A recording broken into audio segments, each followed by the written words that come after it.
The last few years, and finally beginning to see some changes now. Have you ever felt like there's more to life? Where there is, and self improvement is the key. So, in this video today, we're going to be talking about why you should start your self improvement journey right now.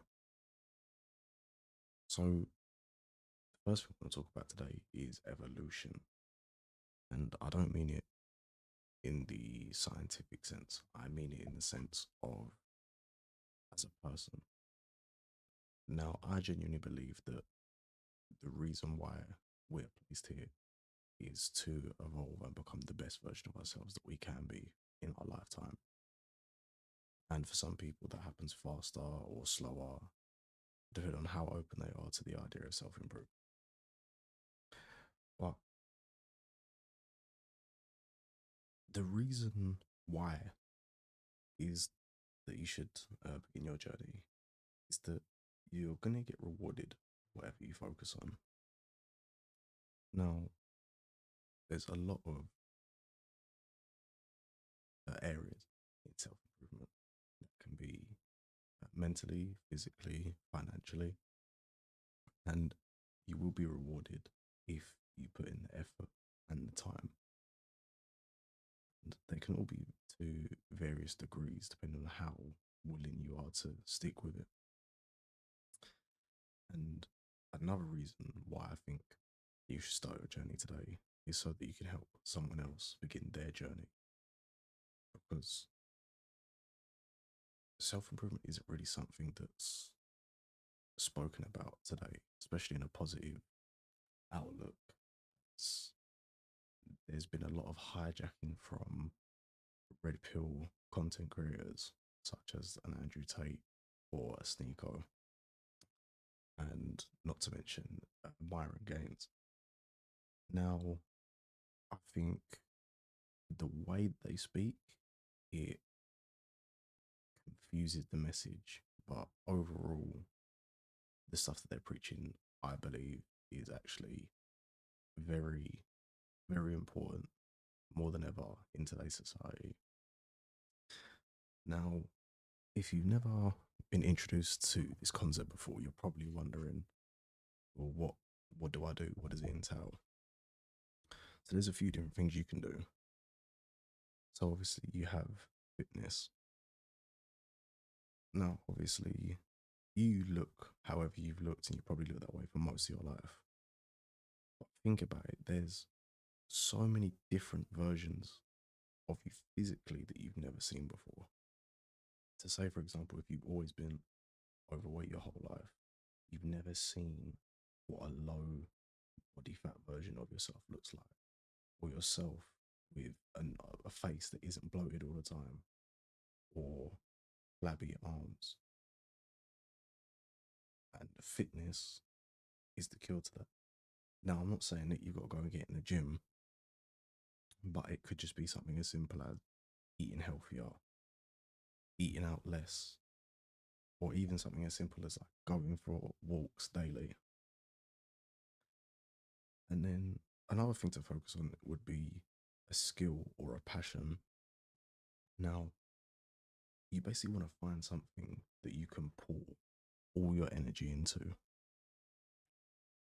Now, preferably, you'd want it to be for both passion and monetary gain. However, not all hobbies or your purpose in itself will entail both. It might entail one or the other. You may just enjoy doing pottery, making for fun. You don't want to make any money from doing it.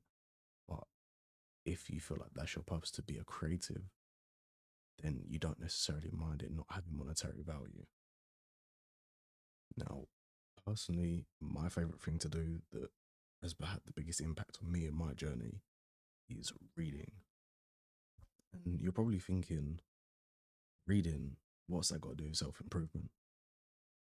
And I don't read fiction books, which is things like Star Wars or Harry Potter, things that you know aren't real. I like to read non fiction and self help books.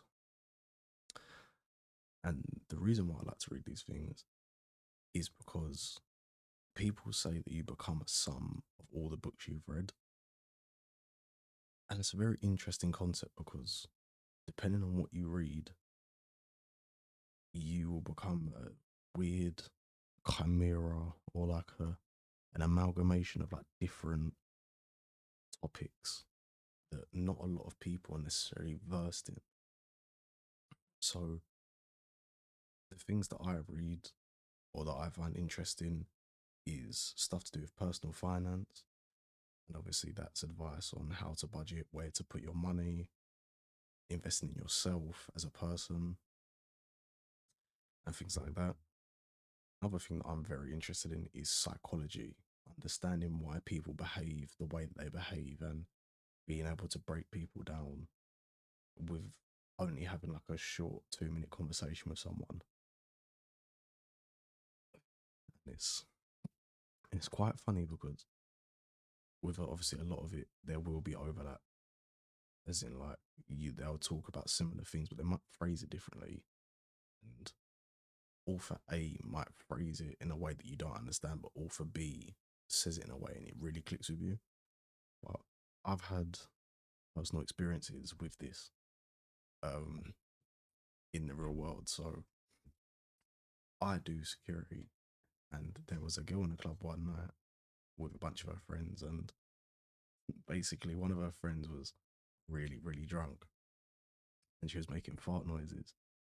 Kind of looked at them like it's a bit weird, and then the girl randomly asked me a very out there question. She was like, "Have you ever pooed yourself before?" I said no, and then her friend like kept making her way into the conversation, like forcing herself in, like trying to engage with me. And what was interesting is that she had this. Most people would think it's off-putting because she had like a very wind up or like aggressive, like mean attitude. But I've dealt with people like that before, and I've read books about those kind of people, and generally, people are only mean like that or have that kind of outwards expression at the front. So they're not actually a horrible person. If anything, they're actually a very nice person. But front is used as a way to like deter people. And I said to the girl, I said,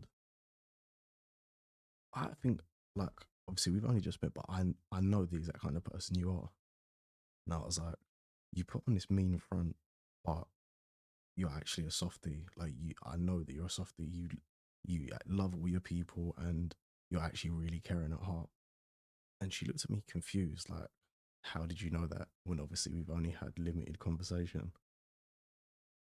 But that's not something that I would have been able to do had I have not read about why people act the way they act and get into the deeper cause of it. Now, you're probably wondering, well, when should I start? And the answer is as obvious as it probably seems, is today. Now, the problem a lot of people have with starting something like self improvement straight away is that they'll set a very unrealistic, unachievable goal. So you've never gone on a walk in your life and you turn around and go, "Oh, I'm going on a 2 hour walk."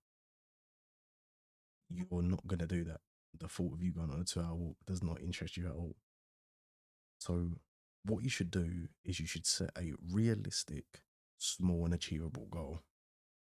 So, say you decided that you want to start going on walks.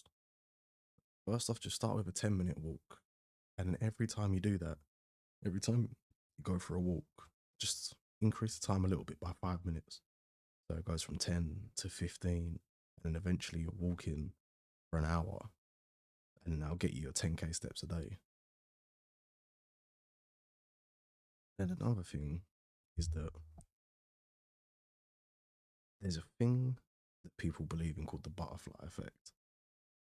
And the butterfly effect essentially is a story of a butterfly flaps its wings enough times that eventually it has like a domino effect. So it flaps its wings, one thing leads to another, and then eventually a tornado is created. Now, usually people use that in like a negative way, like, oh, because you done this thing that led to this happening. But the way that I take it is that it's about compound interest. All your small actions that you do, if you read 5 pages a day and walk 10 minutes a day and you're eating healthy, you're bound to see results. Now, they might not be as fast as taking immediate action, like going for a 2 hour walk and going on a no sugar diet, but eventually you will see changes physically, mentally, or spiritually, wherever you decide to focus your efforts.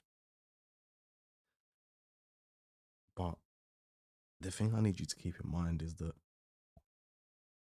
time isn't promised. You might not wake up tomorrow, as horrible as it sounds, but you genuinely might not wake up tomorrow. So that today is the time to start. And you should always be striving to be the best version of yourself you can be every single day. Because do you want to be remembered as the guy who was boring and didn't do anything with his life? Or would you rather be known as the guy or girl who was in the gym, was reading, was interesting, was a good energy to be around?